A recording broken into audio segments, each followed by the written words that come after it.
지금 저희가 구약을 읽어가는데 요즘엔 사사기를 읽고 있습니다. 이번 주에는 사사기 아마 6장부터 12장까지 읽을 차례인데요. 기도원에 관한 이야기가 6장부터 7장, 8장, 9장까지 기도원에 관한 이야기입니다. 그런데 기도원 이야기를 읽을 때에는 조금 더 범위를 넓혀서 읽는 것이 좋습니다. 그렇지 않으면 기도원과 300인 그 이야기에만 초점을 맞추는데 그건 이야기의 중간 부분에 있고요. 앞과 뒤에 있는 이야기가 중요합니다. 사사기 기자는 의도적으로 그것을 쓰고 있습니다. 기드온이 하나님에게 소명을 받기 이전 이야기가 사사기 6장에 나옵니다. 사사기 6장 1절 보면은 이스라엘 자손이 또 여호와의 목전에 악을 행하였으므로 여호와께서 7년 동안 미디안의 손에 붙였다 그랬습니다. 미디안 사람이 여러 다른 민족들과 합해가지고요, 이스마엘 사람이나 이런 사람과 아말렉 이런 사람들하고 합해가지고 이스라엘을 쭉 공격해 왔습니다. 추수 때가 되면은 추수한 것을 다 뺏어가는 거예요. 그리고 가축이 있어도 가축도 다 잡아갔습니다. 그러한 때 하나님께 부르짖으니까 6장 7절부터 보면은 하나님께서 이스라엘 자손이 부르짖었을 때 선지자를 보냅니다. 그래서 6장 8절, 9절, 10절 보면은 내가 너희를 애굽에서 건져냈는데 왜 내 말을 듣지 않느냐? 그렇게 이야기를 합니다. 선지자가 너희들이 우상을 섬기고 있다고 이야기를 하는데 이스라엘 백성은 선지자의 말에 대해서 반응을 하지 않습니다. 물론 개인적으로 반응을 한 사람이 있겠지만 사사기 기록을 보면 없습니다. 이것하고 대비가 되는 것이 여러분이 지난주에 읽었을 사사기 2장입니다. 사사기 2장에서 선지자가 와서 이야기를 하니까 그들이 통곡하고 울었습니다. 그래서 그들이 모인 장소 이름을 보김이라 했는데요. 6장에서는 똑같이 선지자를 보냈는데 울지 않습니다. 회개하는 일이 없습니다. 그래서 이스라엘 백성의 상태가 더 어두워졌다는 것을 이러한 데에서 알 수 있습니다. 이제 하나님께서 기드온을 그런 가운데에서도 기드온을 불러주시고 300명을 뽑아서 이스라엘 백성을 미디안의 손에서 건져주신 이야기가 6장, 7장, 8장 앞부분에 나옵니다. 8장 뒷부분을 보면은 이제 기드온에 관한 이야기에서 두 가지 생각할 점이 있습니다. 하나는 에봇을 만들었다는 이야기이고 다른 하나는 아들 이름을 아비멜렉이라고 이름을 지었다는 점입니다. 기드온이 승리를 하니까 오늘 읽은 8장 22절 이스라엘 자손이 이야기를 합니다. 기드온에게 나와서 당신이 우리를 미디안의 손에서 구원하셨으니 당신과 당신의 아들과 당신의 손자가 우리를 다스리소서 그랬습니다. 그러니까 기드온은 내가 너희를 다스리지 아니하겠고 나의 아들도 너희를 다스리지 아니할 것이요 여호와께서 너희를 다스리리라 하고 정답을 이야기하였습니다. 이스라엘 백성들이 하나님께서 당신을 사사로 세워서 우리를 구원했습니다. 이스라엘 백성은 그렇게 이야기 안 합니다. 당신이 우리를 구원했다. 사람을 의지하는 거죠. 당신이 우리를 구원했다. 그렇게 말하니까 기드온이 나는 너희를 다스리지 않고 여호와께서 너희를 다스릴 것이다 하면서 정답을 이야기했습니다. 그런데 기드온의 말은 아까 말씀드린 두 가지 점에서 생각할 점이 있습니다. 하나는 그들에게 특히 이스마엘 사람들이 금으로 된 귀고리를 차고 있는데요. 이것을 뺏었는데 그것만 나에게 다오 그렇게 합니다. 그러니까 그들이 금 귀고리를 다 주었더니 금 1,700세겔이나 되는 많은 것이었습니다. 그 금으로 기드온은 에봇을 하나 만들었다 했는데 27절 보면은 에봇을 만들어 자기 성읍 오브라에 두었더니 온 이스라엘이 그것을 음란하게 위함으로 그것이 기드온과 그의 집의 올무가 되었다고 말합니다. 에봇은 제사장이 겉옷 위에 이렇게 입는 거죠. 거기엔 흉패가 있고요. 청색, 자색, 홍색 실이 있고 금으로 짜서만 그 에봇은 이렇게 걸칩니다. 그 파란 겉옷이 있고요. 그 위에 에봇을 걸치고 에봇에는 흉패가 있고 흉패 안에는 우림과 둠밈이 있어서 하나님의 뜻을 물을 때 나갑니다. 그래서 이제 흉패라 그 에봇이라 할 때에는 이 하나님의 뜻을 묻는데 에봇을 가져와서 다윗도 에봇을 가져와서 하나님의 뜻을 묻기도 하였습니다. 잘 생각해 보십시오. 여러분이 기도원 시대에 살고 있고요. 미디안의 압제에 7년간 있다가 이제 거기에서 하나님께서 기도원을 통해 가지고 문제를 풀어 주었습니다. 어떤 일에 대해서 하나님의 뜻을 여러분이 찾고 있습니다. 어디로 가야 될까요? 실로에 있는 상막으로 가야 될까요? 아니면 기도원이 있는 오브라에 있는 그 집으로 가야 할까요? 여러분이 거기 그때 있다면 여러분은 어느 쪽으로 가시겠습니까? 이스라엘 백성이면 실로에 있는 제사장들은 별로 큰일 한 일 없는 것 같은데 기도를 통해 가지고 하나님께서 우리를 구원해 주셨으니까 하면서 하나님의 뜻을 찾으려고 기도원에게 갔을 겁니다.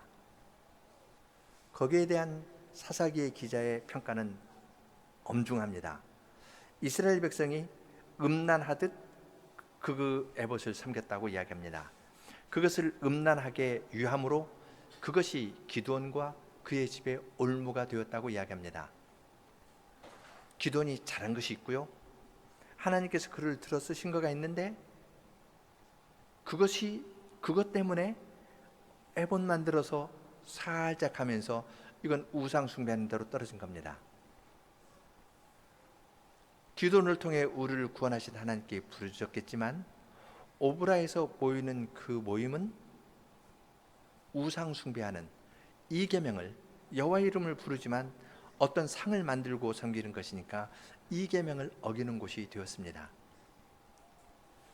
두 번째로 기드온의 약점을 볼 수 있는데 자기는 왕이 되지 않고 자기의 자식도 왕이 되지 않고요. 자기의 손자도 왕이 되지 않겠다 했습니다. 그런데 기드온이 아내를 70인 두고 70인 두었는데 그 중에 아들 이름은 우리가 둘 납니다. 아비멜렉하고 요담, 막내 요담하고 아비멜렉을 하는데요. 아비멜렉 하면은 아비 나의 아버지라는 말이고요. 멜렉은 왕입니다. 자, 아들 이름이요 아비멜렉이에요. 그럼 그 아버지는 뭔가요?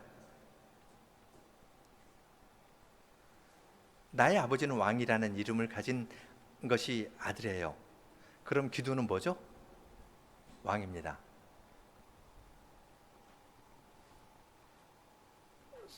사사기 기자는 기드온의 약한 것, 그랬던 것을 정확하게 지적해냅니다. 아들 70인 있었는데 이름을 아비멜렉 하니까 기드온이 왕처럼 행한 겁니다. 그는 사실 아들을 70인 두고 처첩을 두었는데요. 이것 자체가 그 당시 왕들이 행하던 일들입니다. 왕들이 처첩을 많이 두고 자녀를 많이 낳고 그렇게 했는데 이렇게 한 겁니다. 여기에서 우리는 두 가지 약점을 봅니다. 기드온의 약점이고 동시에 백성의 약점입니다. 기드온이 외식에서 그랬다고 너무 쉽게 이야기할 수는 없고요. 백성들의 생각과 기드온의 생각이 그냥 같이 가는 겁니다. 직조되어 가지고 누구의 잘못인지 따질 수 없게 기드온의 잘못과 백성의 잘못이 함께 갑니다. 왕을 구하는 백성들의 심정이 있었고 거기에 그것을 철저하게 말로는 아니라 했지만 철저하게 그것을 바꾸지 못한 기드온의 약점을 볼 수 있습니다. 그렇게 해서 기드온이 죽으니까 이스라엘 백성은 다시 바알을 섬기기 시작했습니다. 33절 기드온이 이미 죽음에 이스라엘 자손이 돌이켜 바알들을 음란하게 유하고 또 바알 브릿을 자기들의 신으로 삼고 바알 브릿 바알 브릿이라는 말이 9장에도 나오고 또 엘 브릿이라는 말이 나오는데요. 브릿이라는 말은 베리트에서 언약이라는 말입니다. 바알 브릿 하면은 언약의 바알입니다. 그러니까 바알과 언약을 맺는 겁니다.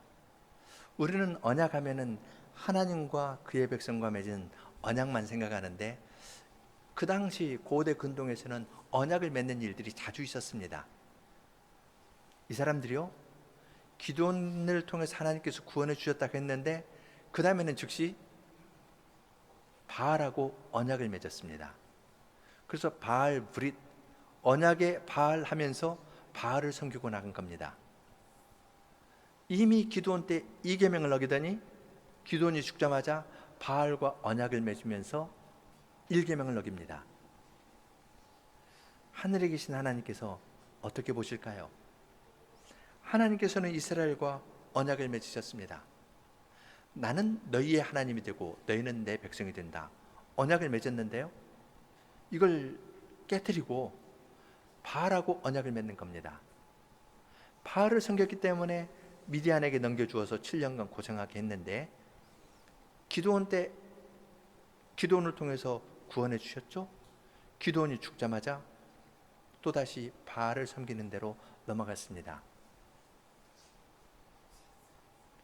백성의 우상을 숭배하는, 기도원을 위한 척 하다가 기도원이 죽으니까 또다시 옛 우상을 섬기는 대로 넘어지는 이스라엘의 모습을 봅니다. 이러한 배경에서 9장의 이야기가 나옵니다. 아비멜렉이 이제 세겜 사람들에게 이야기를 해서 자기가 왕이 되는 이야기인데요, 아비멜렉은 첩의 아들입니다. 첩의 아들로서 이제 조금 어려운 일도 있었겠죠.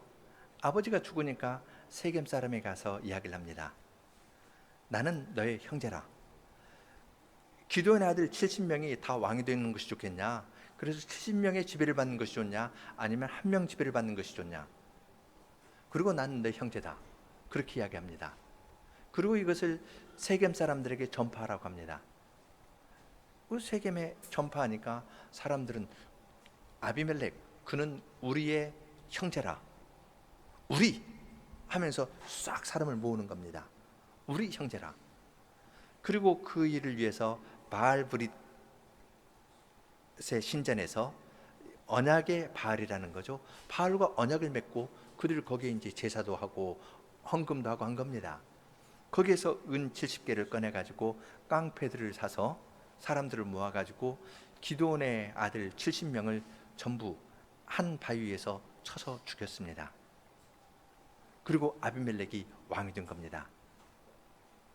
아비멜렉이 잘못했지만 동시에 백성들의 사람을 위하고 사람을 높이고 우리 하면서 함께 결속을 다지는 그들의 생각하고 딱 들어맞은 겁니다. 지도 잘못이고 백성도 잘못입니다. 그렇게 해서 70명을 죽였습니다. 이때 도망했던 그 막내 요담이 그리심산에 올라갔습니다. 세겜은 에발산이 있고 그리심산이 있습니다. 그래서 세겜에 에발산이 있고 그리심산이 있는데 그리심산에서는 복을 선언하고 에발산에서는 저주를 선언했었습니다. 여호수아 때의 이야기죠. 가나안 땅에 들어온 다음에 세겜까지 가서 거기서 에발산 그리심산에서 그리심산에서는 복을, 에발산에서는 저주를 선언했는데 복을 선언한 그리심산에 요담이 올라갔습니다. 그리고 거기에서 우화를 만들어서 이야기를 합니다. 조금 사람들로 하여금 생각하게 하려고 이야기를 하는 겁니다. 거기서 왕에 관한 이야기를 합니다. 나무들이 왕을 원했다. 그래서 처음에는 감람나무에 가서 이야기를 하니까 감람나무가 나의 기름은 하나님과 사람을 영화롭게 하나니 내가 어찌 이것을 버리고 가서 나무들 위해서 요동하리요. 왕 노릇하는 걸 요동한다고 그랬어요. 나무들 위해서 요동하리요. 잘난 체 왜 하겠냐. 나는 감람나무로서 나의 기름을 내서 하나님과 사람을 이 영화롭게 하는 그 일, 그것이 내 일이다 하고 이야기를 합니다. 사실 감람나무 기름이 있어서 성전에 있는 성소의 등대에서 감람나무 기름으로 만든 순전한 기름으로 등불을 켜서 하나님의 임재와 하나님께서 그 백성을 돌아보신다는 것을 표현하지 않습니까?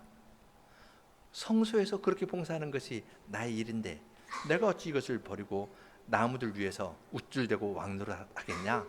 그렇게 이야기를 했습니다. 무화과 나무에게 나무들이 가서 이야기를 합니다. 너는 와서 우리 왕이 되라. 무화과 나무는 나의 단 것, 나의 아름다운 실과를 버리고 내가 왜 가서 나무들 위해서 요동하겠냐? 안 하겠다. 그렇게 이야기합니다. 세 번째로 사람들은 포도나무에 가서 이야기합니다. 너는 와서 우리 왕이 되라. 그러니까 포도나무는 내가 하나님과 사람을 기쁘게 하는 나의 새 술을 버리고 가서 나무들 위해서 왜 요동하겠냐 합니다. 포도주는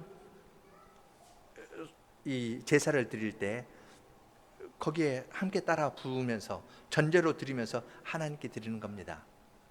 또한 이 포도주는 사람을 기쁘게 합니다. 시편 128편에서 이야기하는 것처럼 너의 집 내실에 있는 너의 아내는 결실한 포도나무와 같다. 안에 있는 내실에 있는 이 아내는 남편에게 기쁨을 주는 그러한 여인입니다. 내가 왜 이 위치를 버리고 하나님과 사람을 즐겁게 하는 이 위치를 버리고 가서 나무들 위해서 요동하겠느냐 하면서 왕이 되는 것을 거부합니다. 이것이 이스라엘의 모습입니다. 하나님 그분만 왕이 되시고 각 사람은 하나님께서 두신 자리에서 하나님을 섬기면서 살아가는 것이 하나님께서 언약의 땅을 인 가나안을 그들에게 주신 이유였습니다. 그런데 나무들은, 백성들은 왕을 원합니다. 눈에 보이는 어떤 걸 원하는 겁니다. 그래서 나무가 왕감이 안 되는 가시나무에게 찾아가서 이야기를 합니다. 너는 와서 우리 왕이 되라 하니까 가시나무가 이야기합니다. 너희가 참으로 내게 기름을 부어 너의 왕을 삼겠거든 와서 내 그늘에 피하라. 가시나무에 그늘이 있나요? 가시나무 그늘에 피하려고 하는 사람은 좀 피를 볼지 모릅니다. 찔려서. 가시나무엔 그늘이 없습니다. 가시나무는 지금 거짓말하는 겁니다. 자기가 큰 그늘이 있어가지고 모든 것을 이렇게 품고 먹을 것을 줄 수 있는 것처럼 큰 나무인 것처럼 이야기합니다. 다니엘서 4장에 나오는 큰 나무 있지 않습니까? 바벨론을 상징하는 큰 나무는 가지도 많고 이파리도 많아서 새들에게 먹을 것도 주고 안식처도 주거든요. 가시나무는 그러지 못합니다. 그런데 자기가 그런 것처럼 내 그늘에 와서 피하라. 가까이 오면 찌를 것이면서 그렇게 이야기합니다. 그렇지 않으면 불이 가시나무에서 나와서 레바논의 백향목을 살 것이라. 나에게서 너희가 나오지 않으면 나에게서 불이 나가가지고 너희들 다 할 테니까 다 불살라 버릴 테니까 위협하면서 나에게 와가지고 피하라고 이야기를 합니다. 위협으로 사람들을 끌고 가는 것을 봅니다. 요담은 이러한 우화로 이스라엘의 아름다운 모습을 그들에게 가르쳐 주었습니다. 하나님께서 왕이 되시고 우리 모두는 각각 주어진 자리에서 하나님과 사람을 영화롭게 하고 하나님과 사람에게 기쁨을 주고 하나님과 사람에게 먹을 것을 주면서 살아가는 것이 우리의 모습이다. 이것이 영광스러운 모습인데 지금 왜 가시나무 같은 것을 찾아서 왕이 될 만하지 못한 것을 왕으로 삼고 그의 위협에 굴복하느냐, 그렇게 이야기를 합니다. 아주 짧은 이야기로 이스라엘이 어떠한 나라인가, 신정으로서의 하나님 나라의 모습을 그들에게 제시했습니다. 그리고 나서 요담은 계속 이야기합니다. 너희가 아비멜렉을 세워 왕으로 삼았으니 너희의 행한 것이 과연 신실하고 의로운 것이냐?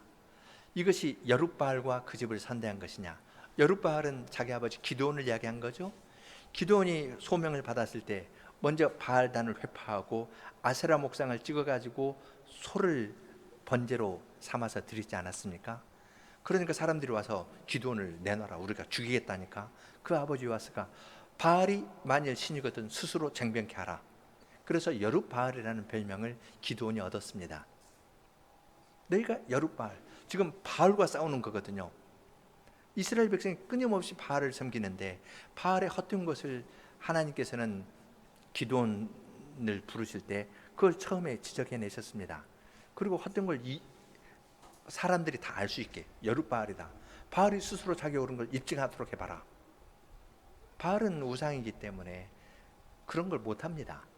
그래서 이제 자기 아버지 이름을 여룻바알이라 하면서 여룻바알과 그 집에게 선대한 것이냐, 약속을 지키는 것이냐, 그렇게 이야기를 합니다. 너희가 그 여종의 아들을 세겜 사람이라 해가지고 너희 그 아비멜렉을 너희의 왕으로 세운 것이 옳은 일이냐, 그렇게 묻습니다. 이건 옳은 일이 아니기 때문에 20절 보면은 아비멜렉에게서 불이 나와서 세겜 사람과 밀로 족속을 살릴 것이요, 세겜 사람과 밀로 족속에게서 불이 나와서 아비멜렉을 살릴 것이라고 이야기를 합니다.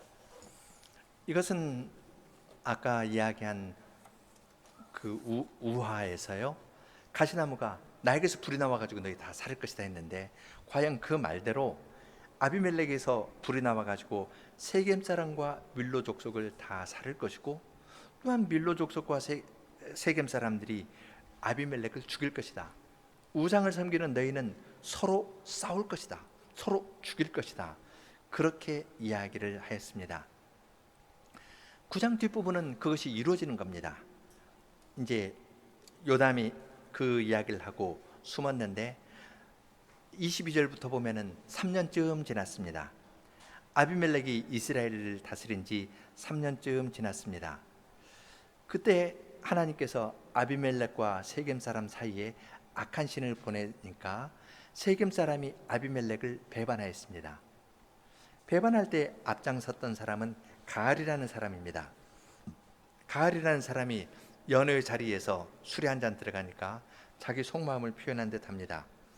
아비멜렉을 섬기기보다는 우리는 세겜의 아비 하몰의 후손을 섬기는 것이 좋겠다, 그렇게 이야기를 하니까 그것을 세겜 장관 수불이라는 사람이 듣고 아비멜렉에게 이야기를 했습니다. 아마 가알과 수불 사이에 어떤 긴장과 갈등, 시기심, 그런 것이 있었는지 모르겠습니다. 그러니까 아비멜렉이 세겜을 공격했습니다. 그냥 가알을 쫓아내는 것이 그치지 않고 아비멜렉은 세겜성을 쳐서 백성을 취하고 소금을 뿌려서 그냥 저주의 땅으로 만들어 버렸습니다. 아비멜렉에게서 불이 나와가지고 세겜 사람들을 살은 것입니다. 그리고 이 1000명 정도가 그 다음에 엘브릿 신전에 들어갔습니다. 엘브릿 신전에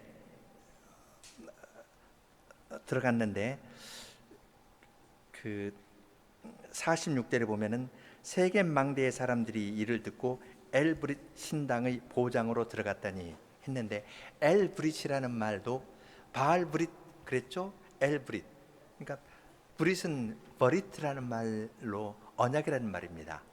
언약의 바알, 엘 하면 하나님이라는 말이죠. 언약의 하나님. 그러니까 여기 하나님은 이 사람들이 이야기하는 하나님은 곧 바알입니다. 바알의 신전이 있는데요, 거기에 큰 이 망대가 있고, 거기 보장을 할 때는 망대가 있으면은 안에 숨을 수 있는 곳이 있거든요. 바알의 신전에 숨었던 겁니다. 거기에 망대가 있습니다. 그렇게 숨었는데 그 세겜 사람들이 이제 엘브릿, 바알브릿 그 산당에 들어가서 숨었는데,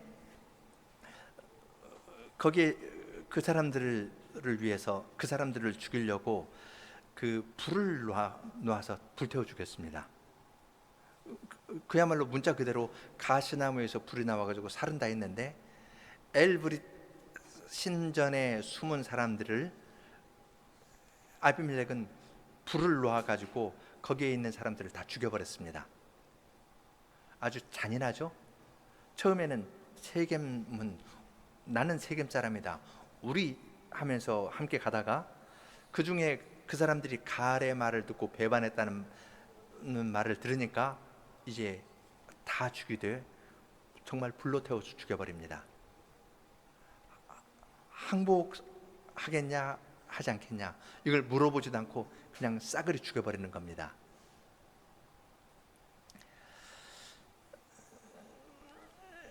그런데 요담이 우화는 아비멜렉에게서 불이 나와가지고 세겜 사람을 살을 뿐만 아니라 세겜 사람과 밀로에게서 불이 나와가지고 아비멜렉도 죽인다 했거든요. 50절부터 보면은 아비멜렉이 데베스라는 곳에 갑니다. 거기에도 망대가 있으니까 또 거기에 있는 사람들도 죽이려고 합니다. 52절 보면은 망대에 가까이 나아가서 그것을 불사르려고 했습니다. 불 나와가지고 이놈 다 죽인다. 망대에 있는 사람을 공격하는 가장 좋은 것은 불 지르는 거거든요. 불살라서 죽이려고 하는 겁니다. 그런데 그때 어떤 여인이 그 맷돌 위짝을 이렇게 가까이 오는 아비멜렉 머리 위에 던져가지고 그의 머리가 깨져가지고 죽게 되었습니다. 그러니까 아비멜렉은 죽는 순간에도 자기의 위신을 지키려고 내가 여인이 던진 돌에 죽었다, 여자의 손에 죽었다는 것은 좀 창피한 일이라고 생각해서 가까이 있는 자기 병기든 소년에게 칼로 나 찔러라, 그렇게 해서 그 칼에 찔려서 죽게 되었습니다. 56절 57절입니다. 아비멜렉이 그 형제 70인을 죽여 자기 아비에게 행한 악을 하나님이 이같이 갚으셨고 또 세겜 사람들의 모든 악을 하나님이 그들의 머리에 갚으셨으니 여룻바알의 아들 요담의 저주가 그들에게 임하니라. 사사기 기자는 잘못을 두 가지 똑같이 이야기합니다. 아비멜렉도 잘못이고 왕을 구한 이스라엘 백성도 잘못이다. 그래서 아비멜렉에게서 불이 나와가지고 그들을 사르고 그들에게서 불이 나와가지고 아비멜렉이 죽은 이야기를 기록해 둡니다. 요담의 우화가 그대로 다 이루어졌다고 이야기를 합니다. 이러한 사사기의 이야기를 읽으면서 우리는 근원적인 문제가 무엇인지를 생각합니다. 기도원을 이야기를 할 때 우리는 기도원과 300인의 이야기를 하면서 우리도 300인처럼 열심히 모아서 뭘 하자, 그렇게 이야기를 합니다. 그런데 기도원에 관한 이야기는 우상숭배 이야기로 시작하고 우상숭배 이야기로 끝납니다. 기도원 이야기는 가운데 있습니다. 그런 가운데에서 하나님께서 구원의 일을 이루신 것 하나만을 보여줍니다. 기도원 전에도 바알을 섬겼고, 그래서 기도원은 바알 제단을 파괴하면서 사사로서의 그의 일을 시작했습니다. 그래서 여룻바알이라는 이름을 얻은 겁니다. 그런데 그가 죽고 난 다음에 이스라엘 백성들은 또 바알을 섬겼습니다. 여기서 강조하는 것은 바알브릿, 엘브릿 해서 바알과 언약을 맺은 겁니다. 한번 생각해 보십시오. 하늘의 하나님께서 이것을 어떻게 보시겠습니까? 너는 나의 백성이고 나는 너의 하나님이다 하고 하늘의 하나님께서 내려와서 이스라엘 백성과 언약을 맺었는데 그들이 하나님 보시는 앞에서 바알브릿, 엘브릿 하면서 바알하고 언약을 맺습니다.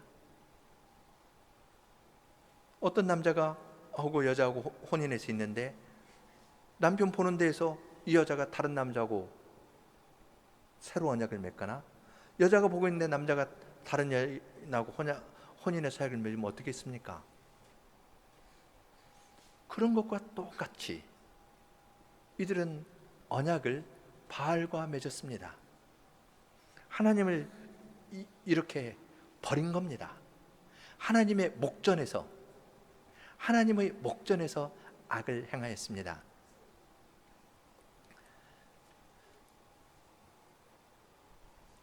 우상 숭배하는 백성에 대한 하나님의 심판은 바알브릿과 엘브릿이 헛것임을 드러내면서 그들로 하여금 자중질환이 나서 서로를 멸망시키고 파괴시키는 방식으로 하나님께서 심판을 수행하셨습니다.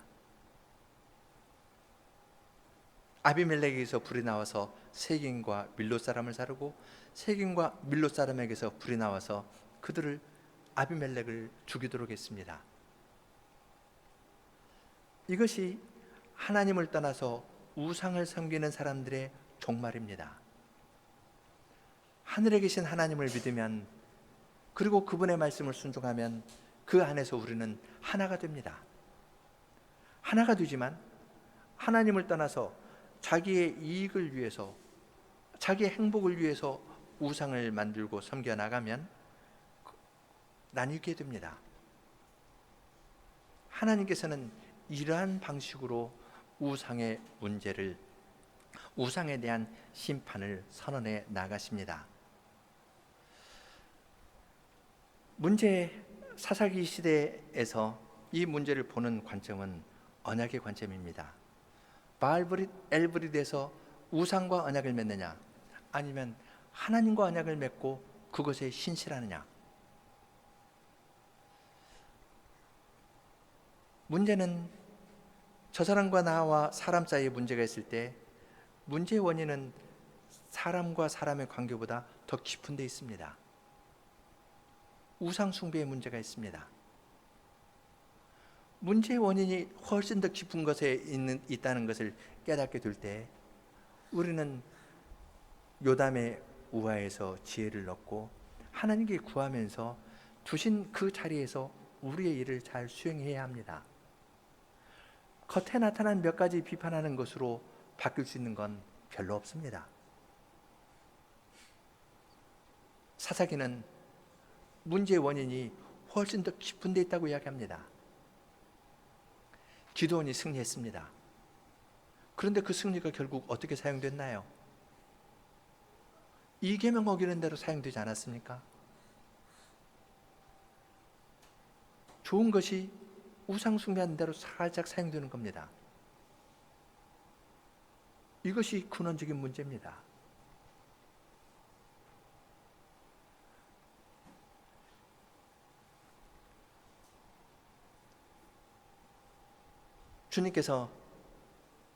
주님께서는 기도를 높이지 않습니다. 기도를 처음 뵀을 때 큰 용사여 하면서 그에게 격려하면서 위로해 주셨지만 기도를 높이지 않습니다. 기도를 따라가면서 기도를 높였던 사람들, 그건 높이지 않습니다. 엄격하게 평가합니다. 그들 우상 숭배자였다고 평가합니다. 왜 이렇게 엄격하게 평가하는 것이겠습니까? 그것은 하나님께서 우리 마음을 원하시기 때문입니다. 너의 마음을 나에게 다오. 하나님과 맺은 언약 가운데에서 하나님과 친밀한 교제를 나누고 하나님께서 두신 그 자리에서 하나님을 영화롭게 하고 사람을 영화롭게 하고 사람에게 먹을 것을 주고 하나님과 사람을 즐겁게 하는 그 위치에서 그 일을 행하도록, 그럴 행할 사람을 주님께서는 만들어 가시는 겁니다. 하나님 그분만 왕이 되시고 그 외에 다른 아무도 우리의 주일 수도 없고 우리의 왕일 수도 없고 우리의 선생일 수도 없습니다. 우리의 선생은 오직 하늘에 한 분만 계십니다.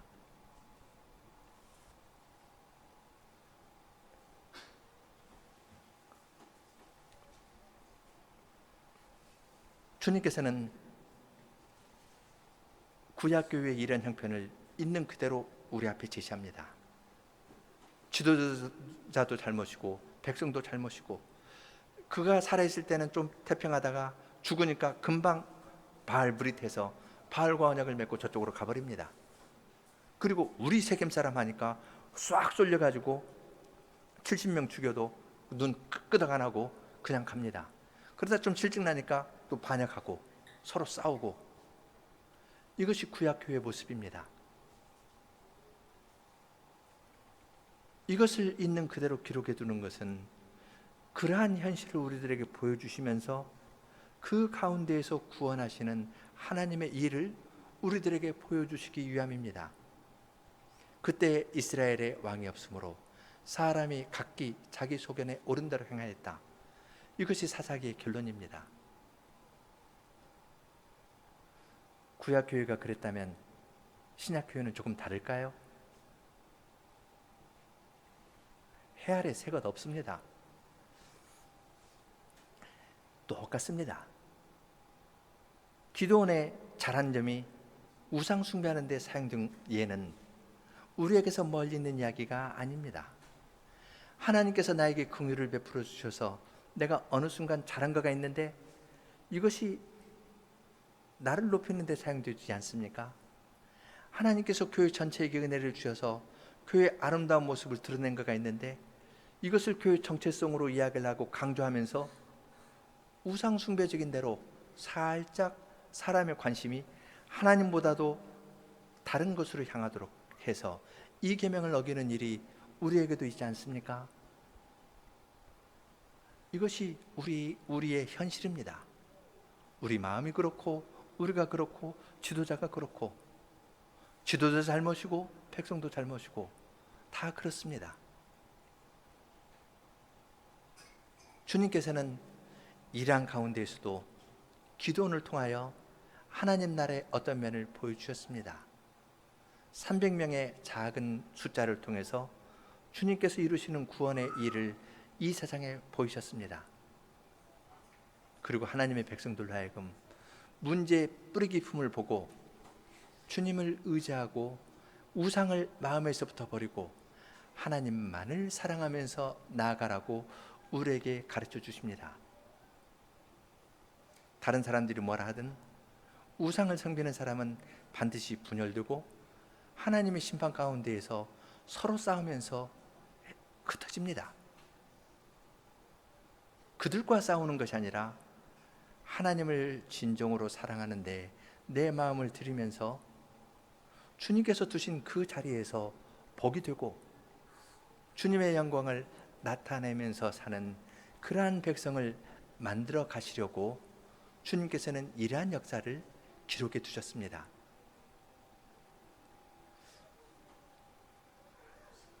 하늘나라에 있는 기드온이 사사기의 이 기록을 보면서 얼굴이 뜨끈뜨끈할 것이고 거기에서도 그리스도의 공로를 의지할 겁니다. 우리의 삶도 그렇습니다. 함께 115편 부르겠습니다.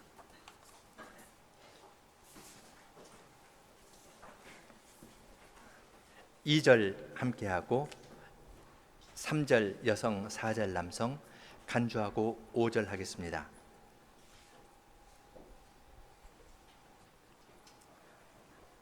(2절부터) (5절입니다)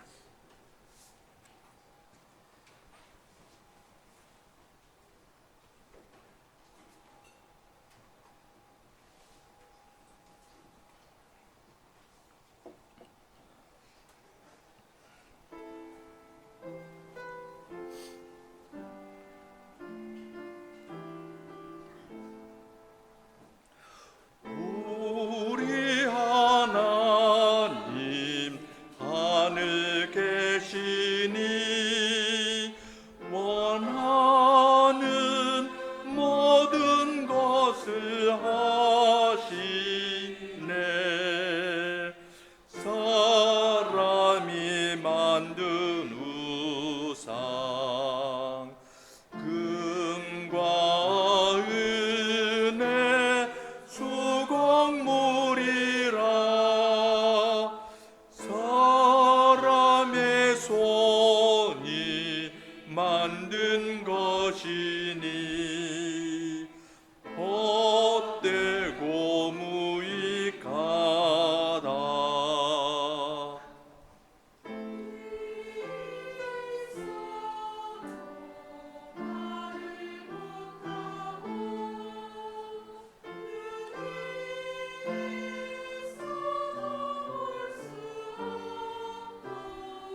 우상을 만든 많은 사람들, 우상을 믿는 모든 사람들, 우상꼴 될 것이라.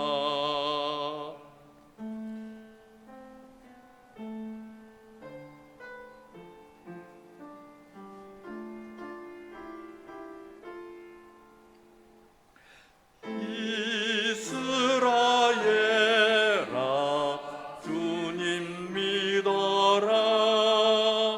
주님은 도움 방패 되시니 여호와 의지하라. 아론과 문하, 주님 믿어라. 주님은 도움 방패 되시니 여호와 의지하라.